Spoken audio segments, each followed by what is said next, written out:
First one is from Jared, and they say, I have a question for you about positivity. Oftentimes, I find that I'm quick to point out the negative in things, or I'll instinctively make a joke putting others down rather than building them up.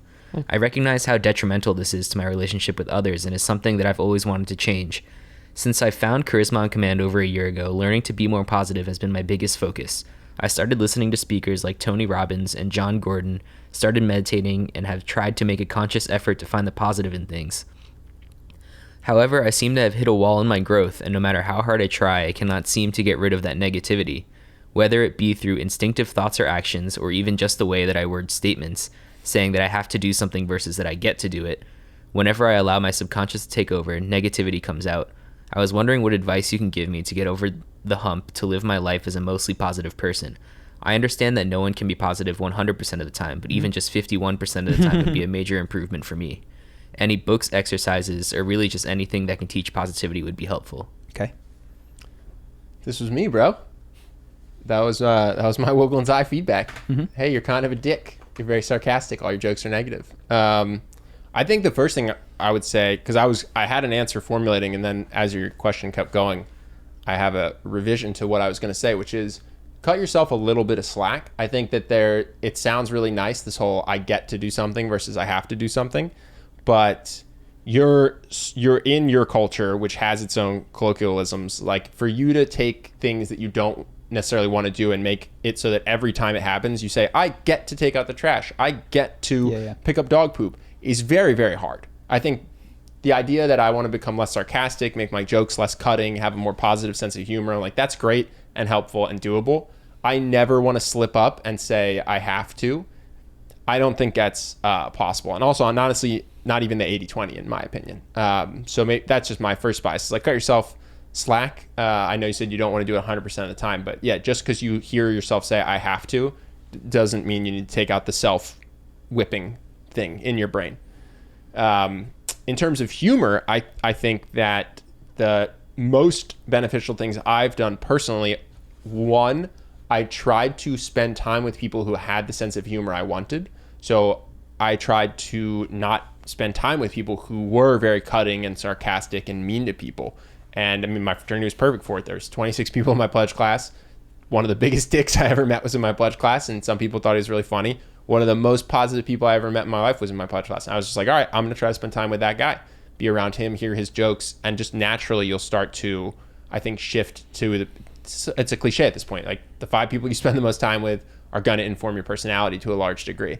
And the second thing is what you consume, right? So for now, at least, if this is your goal, try not to watch shows where the punchline of the joke is that something bad happens to someone. Try to watch shows where the main character makes jokes that are the type of joke that you want to be making. I think media is something we don't always give enough credit to in terms of being a form of hypnosis for us. And so I think just being careful of what you put in your brain is another thing that can be really helpful. Andy Dwyer from Parks and Rec has a couple of clips on YouTube, which are just great because either he's the butt of the joke or his enthusiasm is the funny part. It's Chris Pratt in Parks and Rec. It's fucking amazing. Yeah, an amazing show for the first several seasons at least. Brooklyn Nine-Nine.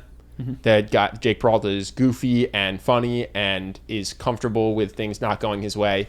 And I don't even remember what they were, but I am certain that there are shows where the main character is liked because he's so snarky and clever with his put downs. And I would just stop watching those if your goal is to become more positive. And I would just consume positive people.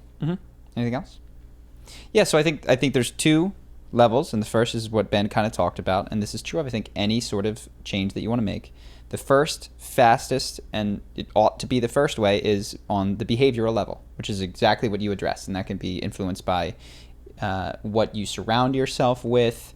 If you set up stakes and you have to pay a friend $5 every time you do something that breaches that, we've covered a lot of ways to make the behavioral changes, and I think Ben did a good job. And then later on, I do think that it is helpful to come back to, especially for the things that wind up being sticky, to the internal experience of them. Because what you might recognize is that you might control every single word that comes out of your mouth, but that a creeping negativity still infects the way that you perceive the world.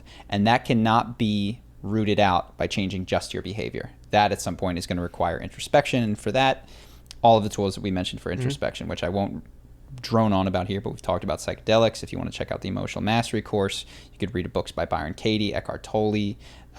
There's a ton more. Sure. But one thing I would say, I actually think that behavioral changes in this regard can affect the deeper stuff, in the sense that there's sometimes a positive Feedback loop. Yeah. I would, if you're anything like me, I won't even take a guess. My personality was shaped largely by being insecure. I was very small growing up, hit puberty quite late. And so my jokes to take other people down came from a place of feeling below a lot of people. And so when I started switching my humor to being more positive, it made people like being around me more, which made me get a lot more positive feedback from the world, which actually helped with my self-esteem, which was the core issue, if that makes sense. So like, I didn't have to do self-esteem guided meditations or anything like that, because what I did was start to get feedback from the world that what I was doing was much more enjoyable to be around, which meant I had more friends, more just dating more people, which then solved to some extent what was causing me to have low self-esteem. Mm-hmm. Yeah. And I think I agree with everything you said. I guess the internal work I'm recommending, actually, I would say ought to go deeper than self-esteem. I think self-esteem is super important. It's deeper than behavior. But I do think that there is a foundational level that goes deeper than Nathaniel Brandon. Sure. I think a lot of times when specifically your negativity comes out as cutting jokes, it's a self-esteem issue. I actually don't think it's a childhood trauma issue necessarily. Like I can't help but put my friends down, like this and that. Sometimes I think that can just be because you have low self-esteem or grew up with low self-esteem, and isn't necessarily because something horrible this is meant happened. for the things that are sticky in your life, that are, despite self-esteem getting better and behavioral outcomes getting better, that remain, you still feel it inside of you. Yeah. Cool. What else? Hope that you guys enjoyed that clip. If you want to see more like this and have us do more podcasts, we are 100% funded by our generous patrons. And if you'd like to contribute, there's a link in the description, and we'll have one pop up on the screen right here so that we can do more podcasts where we have fun conversations and hopefully some deep ones like this. Either way, hope that you enjoyed the video, and I will see you in the next one.